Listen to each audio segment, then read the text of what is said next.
மிதனம் மிதன ராசிக்காரர்களுக்கு அபாரமான நன்மைகள்னு சொல்லிடுவேன். இப்போ 12ஆம் இடத்தில் இருக்கக்கூடிய குரு மே மாதம் 14ஆம் தேதி அப்படியே ராசிக்கு மாறுகிறார். ராசி சுபத்துவத்தை அடைகிறது. 9ஆம் இடத்திலிருந்து பாக்கியத்தை கெடுத்து கொண்டிருக்கக்கூடிய தந்தை வழி நன்மைகளை தடுத்து கொண்டிருக்கக்கூடிய சனி அப்படியே 10ஆம் இடத்திற்கு போகிறார். 9ஆம் இடத்தை விட 10ஆம் இடம் அவருக்கு நல்ல இடம் தான். பெரிய அளவில் சோதனைகள் எதுவும் மிதன ராசிக்காரர்களுக்கு இருக்காது. ராகு கேதுக்கள் கூட கண்டிப்பா பாத்தீங்கன்னா 3ஆம் இடத்துல கேது பயிற்சி நடப்பது உங்களுடைய தைரியம் தன்னம்பிக்கை போன்ற அமைப்புகளை வலுவாக செய்யக்கூடிய ஒரு அமைப்பு. ஆக பெரிய அளவுல சோதனை இல்லாம, அதாவது ஒரு 70 மார்க் மிதன ராசிக்காரர்களுக்கு கொடுக்கக்கூடிய அளவுல இந்த சனிப்பெயர்ச்சி, அதாவது இந்த ஆங்கில புத்தாண்டு 2025ஆம் ஆண்டு நன்றாகவே இருக்கிறது. சோதனைகள்லாம் எதுவும் இருக்காதுங்க.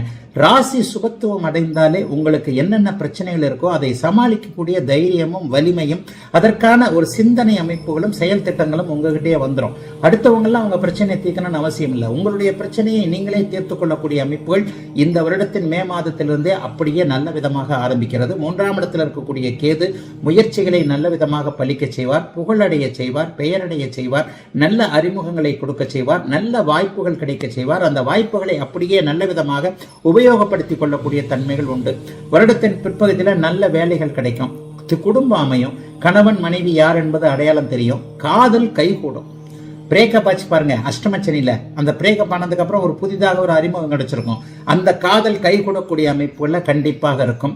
ஆணுக்கும் பெண்ணுக்கும் நல்ல அமைப்புகள், நல்ல உறவுகள் கண்டிப்பாக நன்றாக இருக்கும். ஒரு கணவன் யார் மனைவி யார் என்பது தெரியும். வருடத்தின் பிற்பகுதியிலேயே கண்டிப்பாக திருமணம் பெரும்பாலான மிதன ராசிக்காரர்களுக்கு நடக்கும். ஆகவே எல்லா விதத்திலையும் ராசியில உட்காரக்கூடிய குரு 5, 7, 9 பார்ப்பாரா, புத்திர பாக்கியம் கிடைக்கக்கூடிய தன்மை. ஏற்கனவே குழந்தைகளின் பேரில் வருத்தத்தில் இருக்கக்கூடியவர்களுக்கு அந்த வருத்தங்கள் விலகக்கூடிய அமைப்பு என அனைத்திலுமே நல்லவைகள் மட்டுமே நடக்கக்கூடிய ஒரு நல்ல ஆண்டாகத்தாங்க 2025 இருக்கும்.